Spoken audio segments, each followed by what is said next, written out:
Alors, pour revenir au personnage d'Esclarmonde, il est vrai que, comme je l'ai dit, tout le monde vient la voir.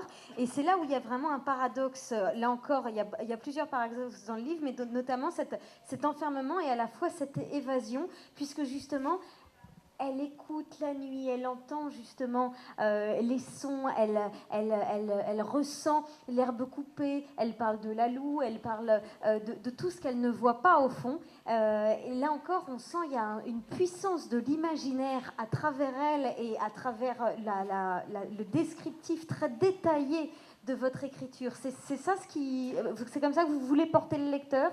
Vous travaillez beaucoup ça. Ah ça j'adore travailler les sensations. Ça c'est quelque chose, je pense, qui me vient du théâtre, parce que j'ai essayé de faire du théâtre quand j'avais leur âge, hein, et puis après j'ai continué jusqu'à 23 ans. Enfin j'étais une mauvaise comédienne, mais en tout cas ça me permettait de faire du théâtre, ça permet de d'étudier ses sensations et ses émotions. Vous savez, il se passe quelque chose et on essaye de se souvenir exactement de ce qu'on ressent, de ce qu'on... Et ça, c'est extraordinaire. C'est comme si on se créait une sorte de bibliothèque intérieure de sensations, d'émotions. Et après, quand on écrit, bah, c'est vraiment très utile, cette bibliothèque-là. Et puis ce moment comme ça d'arrêt qu'on peut avoir quand il nous arrive quelque chose, déjà ça nous permet de mettre un petit peu à distance, hein, juste le temps d'essayer d'analyser, de voir, ah ben je ressens ça, je suis comme ça, j'ai froid là dans le dos, ça descend le long de la colonne vertébrale. Et bon, essayer de savoir ce qu'on ressent physiquement, quoi, à chaque fois. Et c'est vrai que ça m'est utile quand j'écris. Ça m'est vraiment utile. Parce qu'on n'écrit pas qu'avec sa tête, on écrit avec son corps. On écrit avec son corps en entier, on écrit avec son sexe, on écrit avec, voilà, on écrit avec ses souvenirs, on écrit avec tout ça. On trimballe plein de choses avec nous quand on écrit. Il ne faut pas essayer enfin, je pense, hein, on ne peut pas bloquer le reste. Vous voyez, on bosse tout, quoi. On bosse tout, on écrit avec son souffle. On écrit avec son souffle, ça c'est extraordinairement important. Il y a quelque chose de pneumatique vraiment dans l'écriture. Il y a quelque chose de l'ordre de la respiration. J'ai lu qu'il y a un des articles que j'ai lu sur vous qui disait que vous aviez une écriture organique. Est-ce que vous étiez d'accord avec cette définition ? Je suis ravie parce que je pense qu'il y a quelque chose d'organique dans l'écriture, vraiment. Et justement, une respiration, vous voyez, une respiration, moi je suis convaincue de ça. C'est le style. Le style, c'est quelque chose qui est de l'ordre du corps. Voilà, c'est une conviction pour moi. Pour en revenir juste, c'est vrai que du coup enfermer cette petite jeune fille et faire qu'elle n'ait plus que cette fenestrelle pour voir l'extérieur, ça me permettait d'éliminer tout ce qui était parasite, tout ce qui était sans importance, et de la maintenir comme ça dans une sorte d'aiguiser ses sens. Vous voyez, donc le moindre souffle de vent, une petite fraise sauvage qu'elle voit, le contact d'une peau, ça devient énorme. Ouais. Voilà, tout est décuplé, tout est magnifié, tout est ou trop douloureux, hein, c'est dans les deux cas. Mais vous voyez, ça me permettait de travailler la sensation. Et c'est ça qui était aussi important. Avant de laisser la parole aux lecteurs, puisque je crois qu'ils sont nombreux, je voulais juste savoir comment vous travaillez. Est-ce que vous vous forcez à écrire tant d'heures par jour ? Est-ce qu'au contraire, on sent que c'est très physique chez vous ? Est-ce que d'un seul coup, vous avez vraiment envie d'écrire parce que tout vient d'un seul coup ? Vous êtes débordé par votre personnage qui vous dicte des choses ? Je suis pas du tout, malheureusement, hein, j'aimerais bien, mais je suis pas assez structurée. Je suis pas. Pour moi, l'écriture, c'est vraiment de l'ordre de la liberté. Donc, c'est de l'ordre du plaisir, du désir. Donc, j'ai beaucoup de mal à m'imposer de travailler. Je ne peux pas travailler 2 heures tous les jours à heure fixe. J'admire beaucoup d'ailleurs ceux qui sont capables de faire ça, mais moi, je ne sais pas. Je suis beaucoup trop chaotique pour ça. Et donc, j'ai beaucoup de mal. Ce qui se passe, en revanche, c'est qu'au début, j'écris un petit peu n'importe où, n'importe comment, voilà, dans une grande liberté, juste pour le plaisir, au début d'un livre. Et puis, progressivement, on s'installe, enfin, je m'installe. Progressivement, j'y passe plus de temps. progressivement, ça devient de plus en plus important et j'ai de plus en plus envie d'aller plus loin dans le roman. Et puis, ça s'accélère. Et finalement, après, je ne fais plus que ça, quoi. Voilà. Il y a un moment où ça devient... où la seule chose qui est importante, c'est d'essayer d'aller plus loin, et pour découvrir aussi ce qui va se passer. Parce que je sais certaines choses et j'ignore d'autres choses. Et juste pour parler du réalisme... Et de cette bêtise d'avoir... Enfin, j'ai posé mon château à un endroit et tout. J'ai même été regarder quel type de pierre on trouvait à partir du moment où j'ai choisi de poser ça à Haute-Pierre, de poser le domaine des murmures à Haute-Pierre. Je suis allée chercher... Voilà, je suis allée chercher les pierres qu'on pouvait trouver dans le coin. Et il se trouve qu'il y avait une carrière juste en dessous. C'était une carrière de tuffeau. Donc moi, j'ai construit mon château en tuffeau. Et je me souviens, donc au moment où j'ai donné mes épreuves, à Gallimard, donc le texte, c'était les corrections, j'avais très très peu de temps encore pour corriger. Je suis allée à Guédelon. Je ne sais pas si vous connaissez Guédelon. Guédelon, c'est génial. C'est des gens qui construisent aujourd'hui un château avec le matériel de l'époque médiévale, hein, vraiment. C'est près d'Auxerre. Et ça fait déjà, je ne sais plus, je crois que ça fait déjà 15 ans qu'ils travaillent. Ils en ont encore pour 15 ans et ils travaillent. Alors vous avez vraiment les tailleurs de pierre, tous les corps de métier sont représentés et ils font ça vraiment avec les outils de l'époque. Et ce qui est extraordinaire, c'est que par exemple maintenant, là, dans peu de temps, ils seront, parce qu'ils ont décidé qu'ils étaient à telle époque exactement, hein, ils sont à telle année, et bientôt, là, on va découvrir un outil qui va leur permettre d'aller beaucoup plus vite. Donc, ils sont contents, ils vont pouvoir accélérer très bientôt. Mais voilà, donc moi, j'ai assisté comme ça, j'étais derrière le guide, hein, avec tout le monde, et puis on parlait des pierres, qu'il fallait choisir justement, qu'en général, un château, c'était construit avec les pierres qui étaient à proximité. J'étais je sais bien, je l'ai construit avec les pierres à proximité, j'ai fait exactement ce qu'il fallait faire. Et il parlait du granit, de toutes les pierres. Et moi, je lève la main et tout le monde, et je dis, et un château en tuffeau. Et alors le monsieur explose de rire et me dit, votre château ne va pas tenir longtemps, hein. J'étais super embêtée, puis tout le monde riait autour et tout. Bon, moi, j'étais, mince, mon château, il est en tuffeau. Et donc, je me disais, oh là là, il va falloir que je récupère, parce que je me souvenais même plus si j'avais mis tuffeau dans la partie médiévale ou si c'était simplement dans la partie moderne. Donc, j'avais employé le terme tuffeau. Puis à la fin, je vais le voir quand même, le guide, et je lui fais, excusez-moi, mais moi, je construis un château, vraiment, en tuffeau. Il me dit, un château, alors je lui explique, c'est romancière. Oh, il me dit, alors là, si c'est du roman, moi, vous savez, je suis maréchal Ferrand, hein. Donc, je n'y connais pas grand-chose en cailloux. Allez plutôt voir mes collègues qui, eux, sont tailleurs de pierre, qui vont pouvoir vous dire. Donc, je suis allée voir les collègues tailleurs de pierre, et ils étaient morts de rire. Ils m'ont dit, Chambord, c'est en quoi? C'est en tuffeau, hein. Et puis ils m'ont dit en plus, et puis vous le construisez dans quelle région, votre château? Je dis, à côté de Besançon. Oh, vous savez, le tuffeau de Besançon, il est encore plus solide qu'ailleurs, hein. Il n'y a pas de souci, c'est du tuffeau bien dur et tout.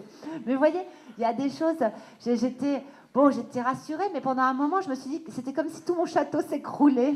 Je le voyais en train de s'effondrer, c'était terrible. Alors, on va à présent passer à vos questions, parce que je suis sûre que vous en avez beaucoup, voilà, vous qui avez lu et certainement aimé le livre. Surtout qu'il y avait des jeunes filles qui étaient d'accord pour m'interroger avant que vous vous rematérialisiez tout d'un coup. Bonjour. Ma question, c'est que vous avez écrit un livre sur les femmes du Moyen-Âge parce qu'elles ne sont pas assez mises en valeur dans les livres de cette période. Est-ce que vous vous considérez comme féministe ou pas? Alors, très franchement, je ne me considérais pas spécialement comme féministe quand j'ai commencé à écrire. Vraiment pas. Et d'ailleurs, mes copines féministes me disaient que je ne l'étais pas. Donc, je disais, un peu, non, enfin, je sais pas. Mais elles me disaient que non, que je considérais les hommes comme des pauvres petites choses fragiles et que j'étais pas féministe. Bon. Et donc, j'ai commencé à travailler Le cœur cousu. On m'a dit que c'était un texte, justement, vraiment pour les femmes, quoi, ou qui parlait des femmes, ou qui pouvait éventuellement être féministe. Et là, en me promenant dans l'histoire des femmes, en lisant justement ces fameux tomes là de Perrault et Duby, j'avoue que de temps en temps, on a des sortes de bouffées de féminisme qui nous arrivent et que on étouffe un peu là. C'est assez difficile de voir que pendant des siècles et des siècles, c'est vrai que 50% de la population a eu vraiment du mal quand même.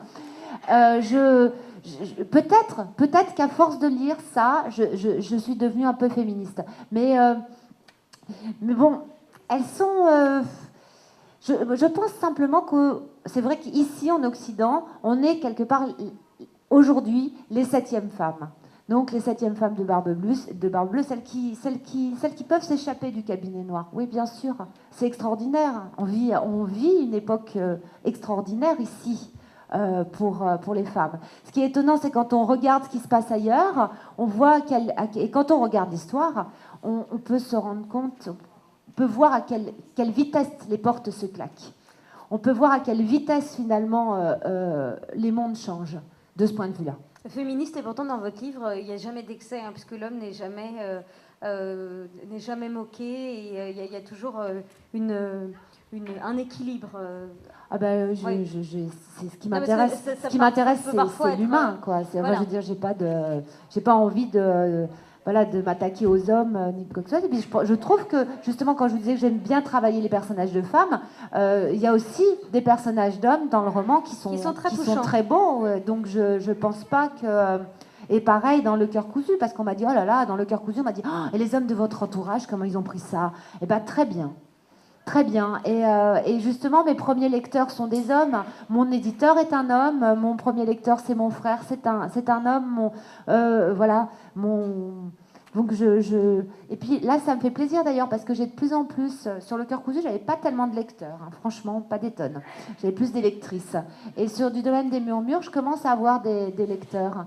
Et ça me fait plaisir parce que j'ai pas la sensation de faire une littérature qui est destinée aux femmes. J'ai l'impression d'écrire quelque chose de... Oui, comme je vous ai dit, on écrit avec son corps aussi, c'est vrai. J'ai l'impression d'écrire quelque chose de l'ordre du féminin. Mais c'est très compliqué parce qu'à partir du moment où on écrit quelque chose de l'ordre du féminin, très souvent, c'est presque comme si ça dévalorisait ce qu'on fait. C'est atroce. Tout d'un coup, ça devient une littérature pour filles. Mais c'est terrible, alors que non, il peut y avoir une littérature féminine et une littérature forte. Elle peut s'affirmer. Elle peut s'affirmer. Vous le prouvez. Une autre question? Si j'ai vu une main tout à l'heure qui s'est levée par là. Ah, oui, la main. Ouais. Et la délégation québécoise, alors? Bonjour. Elle n'a pas de questions? S'il vous plaît. Elle a des macarons. Ah, oui. Est-ce qu'il va y avoir une suite à votre roman? Ah, ça c'est une bonne question, parce que du coup, j'ai pas abandonné mon projet. Je me suis fait déborder par mon personnage, mais j'ai pas abandonné mon projet. J'ai quand même commencé par écrire une sorte de matrice, ce roman contemporain. Bon, j'ai tendance à tendance à faire ventre dans ce que je fais. Et là, carrément, c'est un roman contemporain qui fait ventre. Matrice, c'est un mot que vous aimez bien d'ailleurs. Oui, j'aime bien. Bon, et donc, c'est vrai. Donc, ce roman contemporain, il est écrit en partie. Ce roman où la 7e femme donc entend les murmures des femmes qui ont vécu avant elle dans le château. Donc, moi, je voudrais continuer. J'aimerais, c'est très ambitieux, hein, mais j'aimerais écrire une sorte d'histoire romancée des femmes, vous voyez, et donc arriver comme ça, remonter progressivement et jusqu'à nous et jusqu'à la contemporaine. Donc, si j'arrive à écrire ça, bon, j'en ai pour 15 ans, hein, je crois que ça va être sympa, parce que je suis lente, mais j'espère que mon désir va rester intact, parce qu'il y a ça, hein, quand on écrit un roman et qu'on met beaucoup de temps à l'écrire, ou quand on écrit des romans, hein, qu'on met beaucoup de temps à les écrire, on a toujours peur que le désir tombe. C'est un peu comme quand on dort à côté du même homme depuis 15 ans, au bout d'un moment, on a peur, quoi. On peut avoir peur à certains moments de plus le désirer. Un roman, c'est un peu pareil. C'est cette peur-là, quoi, cette peur-là. Jusqu'à présent, ça m'est pas arrivé, j'ai le désir long. Mais bon, d'ailleurs, ça fait 23 ans que je suis avec mon mari, mais c'est vrai qu'il y a cette peur-là. Alors j'espère que j'arriverai jusqu'au bout, j'espère que j'aurai ce désir jusqu'au bout, parce que là, je pars encore pour une longue traversée, justement. Et normalement, les prochains murmures, ça devrait être quelque chose qui travaillera l'enfance. Voilà. Et ça, c'est compliqué, l'enfance, hein, parce que faire parler à un enfant, c'est extraordinairement compliqué. Je pense que ce n'est pas une question de vocabulaire, l'enfance. C'est une question de mode de pensée. Vous voyez comment les enfants tournent en boucle? Ils tournent en boucle et puis tout d'un coup, il y a un truc qui les intéresse. Et puis, hop, ils passent à autre chose. Et voilà, j'ai envie de capter ça. J'ai envie de capter ça. Et à travers le domaine des murmures. Une autre question? Oui.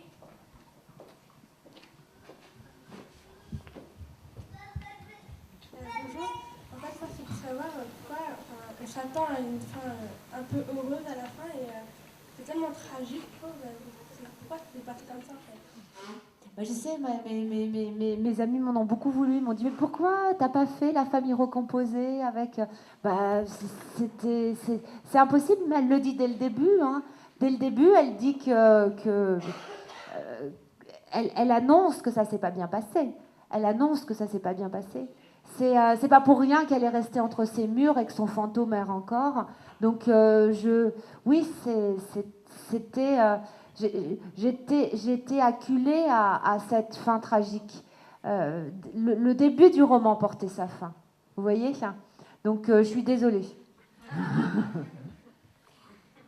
Moi, je me suis juste demandé, qu'est-ce qui vous inspirait comme auteur? Vous avez dit que, justement, vous aviez été une jeune lectrice aussi. Est-ce qu'il y a des auteurs qui vous ont particulièrement inspiré pour écrire ce livre? Bah, étonnamment, par exemple, le passage des croisades, moi j'ai relu à ce moment-là, j'ai éprouvé le besoin de relire Absalom de Faulkner. J'ai eu envie d'avoir, alors je dis pas que je touche quelque chose qui ressemblerait à Faulkner, mais j'ai eu envie de ça, j'ai eu envie de cette phrase-là. J'ai eu envie de... Voilà, donc j'ai beaucoup relu à ce moment-là Faulkner. Et sinon, que je réfléchisse, finalement, pour écrire ce roman, non, j'ai plus lu... j'ai pas lu de romancier. J'ai lu Duby énormément, sa langue est magnifique. Hein, et j'avais jamais lu avant. J'ai découvert Duby en écrivant ce roman. Et c'est vrai que je suis tombée dedans, quoi. Je suis vraiment tombée dedans. Et pour tout ce qui est métaphore, recherche de... Il y a aussi beaucoup de couleurs quand même dans votre livre. Est-ce que ça, c'est quelqu'un qui vous a inspiré ou c'est quelque chose que vous avez vraiment naturellement, même quand vous racontez une histoire? Peut-être. Peut-être que ça vient de l'oral et que c'est une façon de raconter une histoire. Ceci dit, sur la poésie aussi, parce que j'ai des personnages que je me suis amusée à créer des personnages à partir de poèmes. Ou par exemple, ma dame verte, il y a une dame verte, c'est une grosse fée. Et je l'ai sortie de La Géante de Baudelaire. Le thème même, en fait, je ne sais pas, ce qui a résonné en moi et ce qui a fait que j'ai eu envie d'associer à cette jeune sainte, enfin sainte entre guillemets, hein, j'ai eu envie d'associer une fée, c'est le dernier vers d'Aldezicciado de Nerval, les soupirs de la sainte et les cris de la fée. Et donc je me suis amusée à faire crier une fée sur le paysage. Parce que moi c'est quelque chose c'est un vers qui m'émeut depuis votre âge justement. Donc voilà, c'est un vers que j'adore.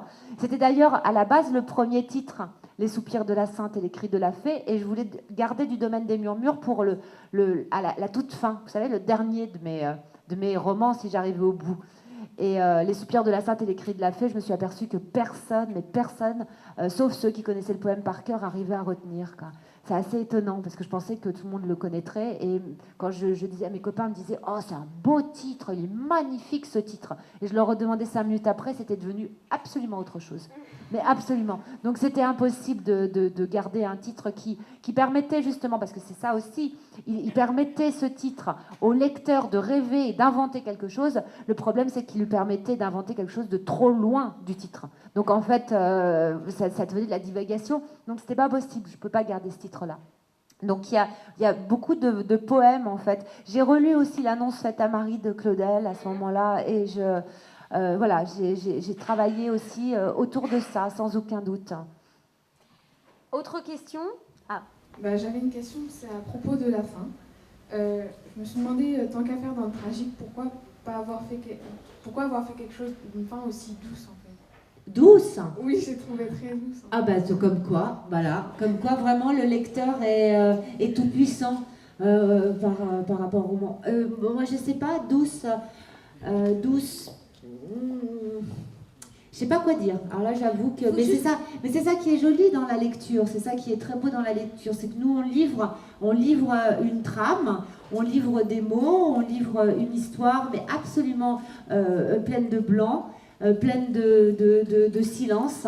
Hein. Et vous, lecteurs, eh ben, vous inventez dans ces blancs, vous inventez dans ces silences, vous faites de ce roman à chaque fois un roman singulier, un roman qui vous est intime et personnel. Et c'est plus tout à fait mon roman, c'est celui que vous fabriquez. Et c'est ça qui est beau.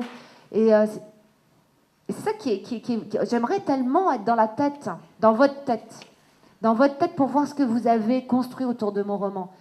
Et c'est toujours différent. Et quand on entend quelqu'un raconter son roman et qu'on est à côté, qui ne sait pas que vous êtes là, et quand on a cette chance-là, hein, c'est génial, parce que c'est absolument pas ce qu'on a écrit. Mais c'est ça qui est beau. C'est cette force du lecteur qui est belle. Qui s'en empare, qui prend le roman, qui le fait sien, et voilà. C'est ça qui est extraordinaire, c'est de s'apercevoir de ça, c'est de le mesurer. De mesurer à quel point, en fait, on vous donne une sorte de machine à imaginer. Et vous, eh ben, vous partez. Ou pas. Là, c'est triste, quand on part pas. Enfin, quand on s'aperçoit que le lecteur, ben non, il n'a rien pu imaginer là-dessus. Bon, ça, c'est dommage.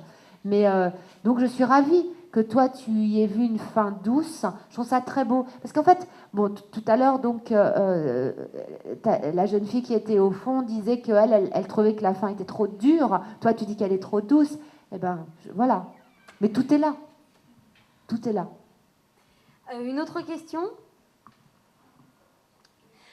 Par rapport à la religion dans le roman, est-ce que vous avez voulu déplorer un peu l'aliénation que les gens avaient face à cette force ou c'était plutôt pour démontrer l'aspect que ça avait dans la société puis le pouvoir? Oui, il faut voilà, en ça, il y a un passage vraiment de roman historique. Hein. Il faut bien s'imaginer au XIIe siècle le poids, la force, la force de la religion, la force du christianisme. C'est vraiment comment arriver à penser sans. Comment arriver à penser ça sans, et pas seulement la religion d'ailleurs, parce que l'être médiéval est saturé de sacré, quoi. Mais vraiment saturé, ça lui suffit même pas la religion, il lui en faut plus. Et donc il y a le religieux, il y a les connaissances, tout ce qui est savant, hein, tout ce qui est de l'ordre des clercs, le christianisme et tout. Et puis, il y a les croyances populaires, folkloriques, qui sont beaucoup plus anciennes et qui concernent la terre, les fées. Il y a tout un côté druidique aussi, et superstitieux, et vraiment très populaire. Et il y a tout ça au XIIe siècle. Et ça passe, ça se tisse, ça travaille ensemble, ça joue ensemble. Le personnage du saint appartient aux deux catégories. Le personnage du saint appartient vraiment, et ça se frotte comme ça constamment, et c'est ça que j'ai voulu travailler. Donc pas seulement, je pense, je ne sais pas après toi comment tu l'as lu, mais pas seulement le côté chrétien, il y a aussi tout le pan vraiment superstitieux, croyance archaïque, et cette fée qui traîne, et voilà. Donc est-ce que c'est compliqué parce qu'à la fois tu as raison, l'être est aliéné par tout ça. Et ça peut finir très mal, mais il y a toujours cette possibilité individuelle d'émerveillement. Voilà. Le problème, c'est le collectif, souvent. Une autre question ? Moi, j'aurais une question pour tous les lycéens qui sont présents. J'aimerais savoir ce que vous lisiez quand vous aviez 16 ou 17 ans. Alors, c'est une question que je me suis moi-même posée. Pas cette fois-ci, parce que maintenant j'avais compris, hein, mais je me suis posée quand j'ai écrit Le cœur cousu, et puis qu'il se trouve que le premier prix que le cœur cousu a eu, en fait, c'était, bon, je ne savais pas qu'il allait l'avoir au début, donc auquel le cœur cousu participait ou avait été sélectionné, c'était le prix étonnant voyageur Ouest-France, et les membres du jury étaient 10 jeunes gens âgés de 15 à 19 ans. Voilà. Et je me disais, mais c'est pas possible, mon roman, on peut pas le lire en seconde, en première. Et j'ai réfléchi, je me suis dit, mais quel imbécile je suis, c'est pas vrai. Et je me suis souvenue de ce que je lisais à l'époque. Et à l'époque, ben, je lisais Kafka, je lisais Gérard de Nerval, je lisais Balzac, je lisais Camus, je lisais Sartre, je lisais Claudel, je lisais... Voilà. Donc c'était absolument une ânerie que d'imaginer qu'en seconde ou en première, on n'avait pas la force de lire des romans contemporains. Enfin, c'était vraiment extraordinairement bête, voilà, de penser comme ça. Et en me retournant sur mon passé, je me suis aperçue que finalement, c'était un moment de voracité de lecture pour moi. J'étais capable de lire énormément, et c'est peut-être dans ces 2 années-là que j'ai lu le plus. Des fois même, je me souviens que je loupais quelques cours pour lire. Donc c'était vraiment, voilà, la lecture à ce moment-là, c'était extraordinairement important. Ce qui m'empêchait pas de vivre, hein, parce que c'est compliqué quand on a 15, 16 ans, 17 ans, 18 ans, bon, on a autre chose à faire aussi. Hein, je veux dire, on ne faut pas s'enfermer dans ces livres, et il y a la vie, c'est magnifique, quoi. Il faut vivre ces années-là pleinement, hein. Faut pas les négliger non plus. Donc, mais ça ne m'empêchait pas de lire. C'est ça qui est fou, quoi. Ça ne m'empêchait pas de lire. De vivre pleinement mon adolescence et ma jeunesse ne m'a jamais empêché de lire. Donc voilà, donc je lisais énormément de poésie. J'avais toujours un bouquin de poésie dans ma poche ou dans mon sac. Ça, c'était lié à l'errance. J'aimais bien parfois errer, et j'aimais bien n'importe où comme ça, me lire un poème à voix haute. C'est quelque chose que j'aimais beaucoup. J'avais une anthologie de Victor Hugo que je me lisais le soir, la nuit, quand je sais pas, enfin je faisais ça depuis un petit bout de temps, encore avant, quand j'avais peur. Je me disais ça à voix haute. J'avais un recueil de Baudelaire, un vieux bouquin que j'ai toujours d'ailleurs, tout abîmé, vous savez, un vieux livre avec une couverture en cuir et tout, vraiment quelque chose que je trimballais partout dès que j'allais en voyage quelque part, en stop, à droite, à gauche, j'avais mon Baudelaire avec moi. C'est aussi cette période, enfin, dans mon souvenir, peut-être qu'eux, ils sont pas comme ça. Moi, à votre âge, je me souviens que j'aimais bien, j'avais quelques objets comme ça auxquels je tenais plus que tout, et ces objets, il me les fallait toujours dans mon sac. Et parmi ces objets, il y avait ce livre-là. Et puis, je faisais beaucoup de théâtre à votre âge, et donc j'adorais Racine, pour les personnages de Racine, qu'est-ce que je me suis Shakespeare, j'étais très classique, hein, j'aimais beaucoup les morts. J'aimais beaucoup les morts, et en revanche, c'est vrai que je lisais pas énormément de contemporains à l'époque. Mais j'ai oui, des bonheurs. La découverte de Belle du Seigneur, hein, à cette époque-là, c'était quelque chose, ça a été vraiment, vraiment important. Et puis, je vous dis Nerval, quoi. Nerval, j'ai Aurélia, qu'est-ce que j'ai, les filles de feu, et toute la poésie de Nerval. À cette époque-là, c'était... Je me rappelle, j'avais été interrogée sur El Desdichado au bac français. Et j'étais arrivée devant l'examinateur et je pensais très fort dans ma tête, El Desdichado, El Desdichado, El Desdichado, El Desdichado. Et j'étais arrivée et il m'avait dit El Desdichado de Nerval. J'étais là, ah. Et donc j'étais allée m'asseoir et je savais tout par cœur sur El Desdichado. C'était un texte, mais vraiment, je l'adorais tellement, je l'aimais tellement que le pauvre, ça n'est pas sorti. Parce que j'ai commencé et il n'arrivait plus à m'arrêter. Il m'a dit, bon alors maintenant, un dernier vers, hein, n'importe lequel. Je dis, mais je ne peux pas n'importe lequel, le suivant alors. D'accord, mais vous vous arrêtez après. J'étais là. Bon, et c'était un vrai plaisir parce que j'avais eu une super note. Mais c'est parce que j'étais tombée sur El Desdichado. Et voyez ce côté pensée magique. Si je pense très fort à El Desdichado, peut-être qu'il va m'interroger sur El Desdichado. Essayez le jour du bac. Moi, ça a fonctionné. Essayez. Ça peut être intéressant. Ben, justement, faut voir. Enfin, ceci dit, j'avais quand même travaillé le reste. Hein. J'avais pas travaillé que El Desdichado, je vous rassure. C'est important à retenir. Une autre question ? Vous parliez, vous disiez que vous avez pris de l'inspiration dans beaucoup de livres.